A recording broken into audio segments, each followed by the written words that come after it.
Hello. So today I thought we'd do a bit of a fry update. There's just loads and loads of tobies. Absolutely driving me insane at the minute. It's that bad they even eat them while they're in the net. As you're netting them out, they're still eating a good fry.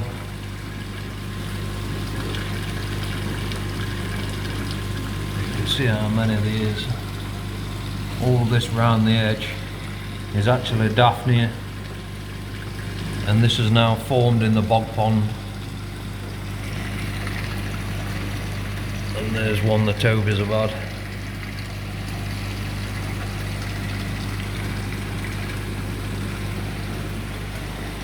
Say these are the Pericina fry across the Sankey.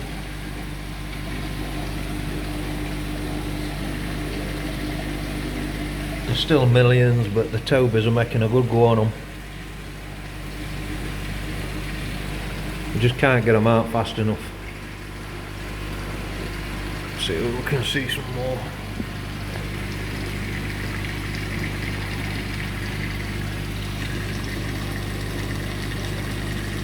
You can see some tobies on bottom there.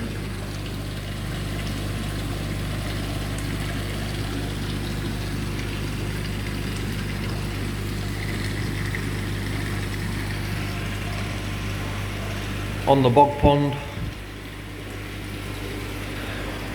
starting to regret putting them in there. And these are a few tobies we've took out.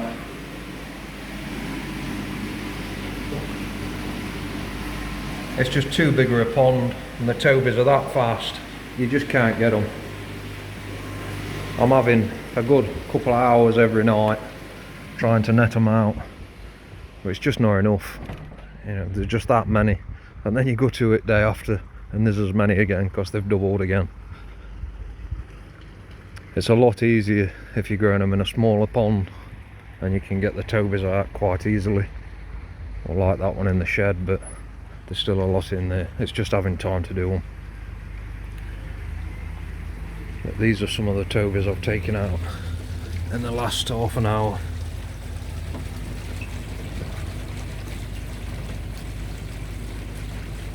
But they're eating absolutely loads and loads of fry. But we can't save this amount anyway, so I suppose it's nature. I don't know whether you can see.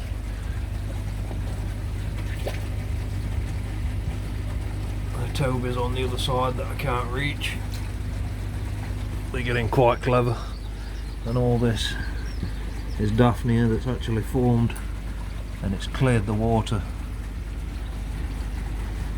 so no more bog pond, unfortunately. But the shower fry have grown really well. I'd say they're bigger than the Pericina fry. I'd say if you're growing 1,000 fish and you've got a pool of this size and you can put them in it, they'll grow like crazy if you grow them in green water. I'd say the rotifers that's in there, they must have cleared them up in the first week, and then the Deutsche metallics, they're right lagging behind.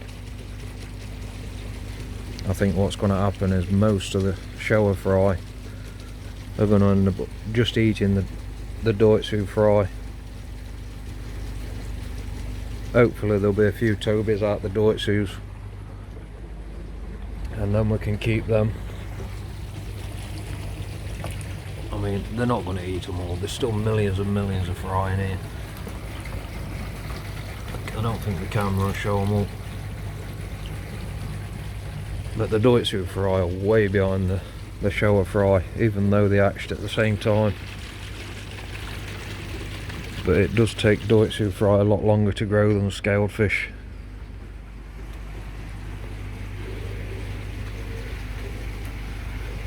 Would I grow them in a green water again? I probably would, but I don't think I'd do it in a tank of this size, unless we're only after probably 1,000 fish out on it. I think the tobies they'll just keep growing and growing and eating them. I can actually see 3 now with fish in the mouth. But if we can't get these tobies out soon, they're going to get to a size where they can eat the old fish, and then they're just going to grow like crazy. There's a real big toby there.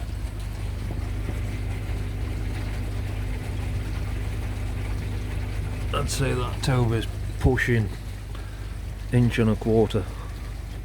That's got to come out tonight.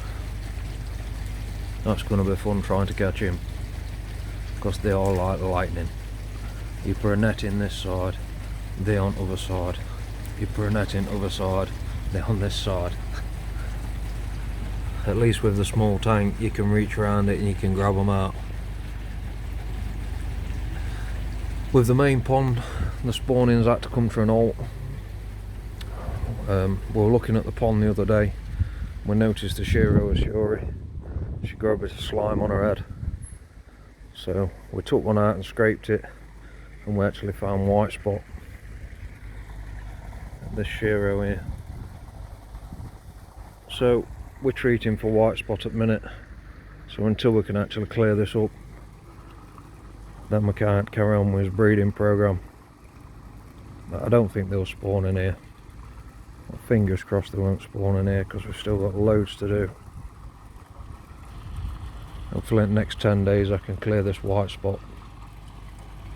It should be alright this time of year with temperatures. I say white spot, it's just, it happens when fish are stressed. You've always got white spot in your pond, it lives on bottom of your pond. As soon as you get a stressed fish, and once it attaches, and that's when you get it.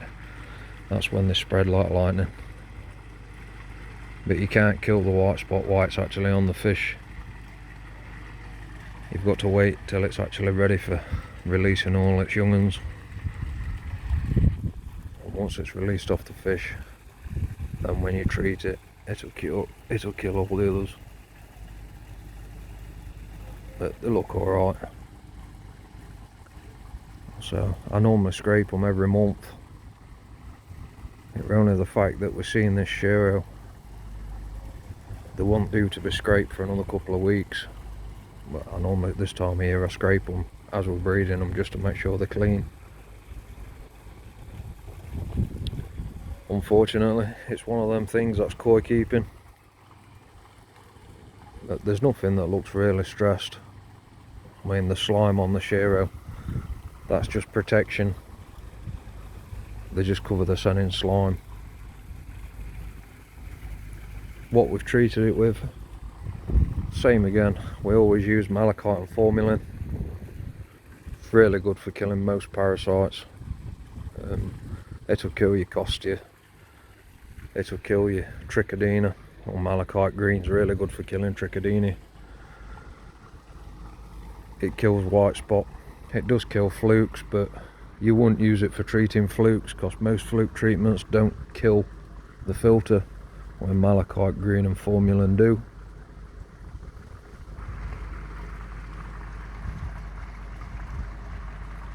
So fingers crossed in 10 days we can start breeding them again. Hopefully get the Yambuki in, or the Doitsus in. We've still got the Kajaku to breed. It's just going to be a late year this year. We're going to have a lot of fry, but it's going to be late on. I've never been this late. This is the latest I've ever spawned them. There's that big Deutsch Sankey there. She's definitely carrying again this year. I says I won't want to do her again after last year, but she's filled up again. I can see her eggs in her belly. They took right up to her front fins. That's the female. And then that's the male coming up to the big Yambuki. So we might have a go at breeding her again just to see how they come out. There wasn't a lot last year when I bred her, but you never know, she does look bigger this year. It might be worth one more go. we'll keep the updates coming on the fry. If you'd like to see them grow on, then please subscribe. If we keep getting people subscribed, I'll keep making these videos and keep doing the follow-ups. And same as I say, if we get any problems like this problem with the white spot, I'll put videos on what we treat it with and how we cure the problems. And also in about 3 weeks time, we're going to show you a little trick, little secret that we use with the fry once they get to an inch, but you'll have to wait for 3 weeks. Once they're an inch, then I'll do a video on the secret on how to grow them real fast. I mean, we can grow them from an inch to 2 inch in a matter of weeks, but we'll do a video on that as well. I've been doing that for the last 20 years, but you'll have to wait till then. So please subscribe, and we'll see you in the next video. Thanks for watching.